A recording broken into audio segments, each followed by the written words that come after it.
ये सच है कि राजस्थान में एक ऐसा मंदिर है जहाँ पे चूहों को प्रसाद दिया जाता है।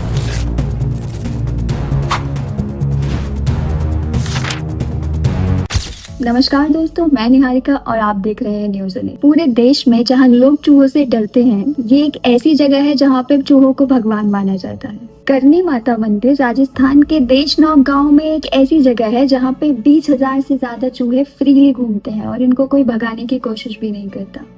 और नहीं, ये पेस्ट कंट्रोल का फेलियर नहीं है, बल्कि फेथ का एक लिविंग एग्जाम्पल है। ये मंदिर कोई नॉर्मल रिलीजियस प्लेस जैसा बिल्कुल नहीं है। यहाँ पे चूहे आपको हर कोने में घूमते प्रसाद खाते दिखेंगे और लोग इनको अपने साथ बैठा के खाना खिलाते हैं। और ये सब लोग किसी डर से नहीं बल्कि भक्ति से करते हैं। लेकिन इसके पीछे भी एक कहानी है। पौराणिक कथाओं के अनुसार करनी माता 14th सेंचुरी की एक साध्वी थी जिनको आज देवी के रूप में पूजा जाता है। एक समय उनके एक रिश्तेदार की मृत्यु होने के पश्चात उन्होंने यमराज से उनके प्राण वापस लेने के लिए कहा और यमराज ने मना कर दिया। इसके बाद करनी माता ने डिसाइड किया कि आज के बाद उनके परिवार के सभी सदस्य चूहे के रूप में पुनर्जन्म लेंगे और उनसे मिलने का जरिया ये मंदिर बन गया।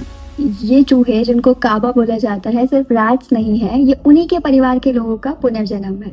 ये किसी के पिता, किसी का बेटा, किसी का पति हो सकता है। तभी तो यहाँ पे चूहों को ढूंढ ढूंढ कर खाना खिलाया जाता है। और अगर किसी को सफेद चूहे के दर्शन हो जाए तो माना जाता है कि करनी माता खुद दर्शन देने आई है। मंदिर का डेली सीन जहाँ पे इंसान और चूहे साथ में रहते हैं। मंदिर में घुसने का एक्सपीरियंस अलग ही लेवल का होता है। अब जैसे ही दरवाजा क्रॉस करो, चूहे हर जगह आ जाते हैं, थाली में, स्टेप्स पे, मूर्ति के पास और कभी कभी लोगों के कंधों पे भी।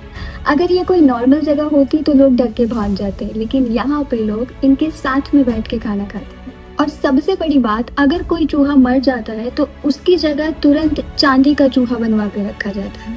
साइंस वर्सेस फेथ, ये रिचुअल समझ के बाहर है या नहीं? आज के समय में जहाँ हाइजीन एंड क्लीनलीनेस के स्टैंडर्ड्स इतने हाई हैं, ये कॉन्सेप्ट थोड़ा शॉकिंग लगता है। पब्लिक हेल्थ एक्सपर्ट शायद हाथ ही जोड़ लें कि भाई ये क्या हो रहा है, लेकिन लोगों का मानना है कि यहाँ पे आज तक कोई बीमार नहीं पड़ा। कहीं ना कहीं ये रिचुअल एक स्ट्रेंज बैलेंस बनाता है between devotion and madness. And ये लॉजिक और फेथ के रीजंस छोटे पड़ जाते हैं और इमोशंस जीत जाते हैं। अब हम बात करते हैं टूरिज्म बिजनेस और रिलीजियस इकोसिस्टम के बारे में। हर साल हजारों टूरिस्ट यहाँ पे आते हैं, इंडियंस भी और फॉरेनर्स भी। ये मंदिर एक इकोसिस्टम बन गया है। पूजा सामग्री बनाने वाले से लेकर टूर गाइड्स, प्रसाद बनाने वाले, सभी लोगों को रोजी रोटी इसी रैट इकोसिस्टम से चलती है। क्या ये फेथ का एक्सप्लॉयटेशन है?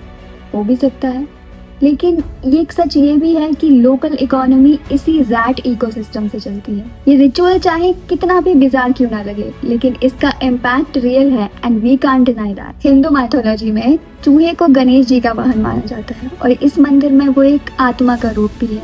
एक जानवर जिसे यूजुअली डिजीज, फियर और घिन का सिंबल माना जाता है, इस मंदिर में उसे रिस्पेक्ट और डिग्निटी मिलती है।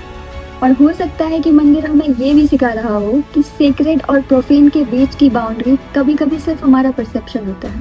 So what is the ending thought? Faith में कभी कभी लॉजिक ढूंढना बेकार होता है। कभी कभी बिलीफ सिस्टम इतना पावरफुल होता है कि उसके सामने साइंस रुक जाती है और भक्ति आगे भागती है। ये वही जगह है जहाँ पे ये थ्योरी लाइव चलती है। रैशनल दिमाग वालों के लिए करनी माता टेम्पल एक नाइटमेयर है, लेकिन इंडिया में सब कुछ रैशनल नहीं होता। ये वो जगह है जहाँ पे चूहे सिर्फ एक जानवर नहीं बल्कि डिवाइन साइकिल का पार्ट है।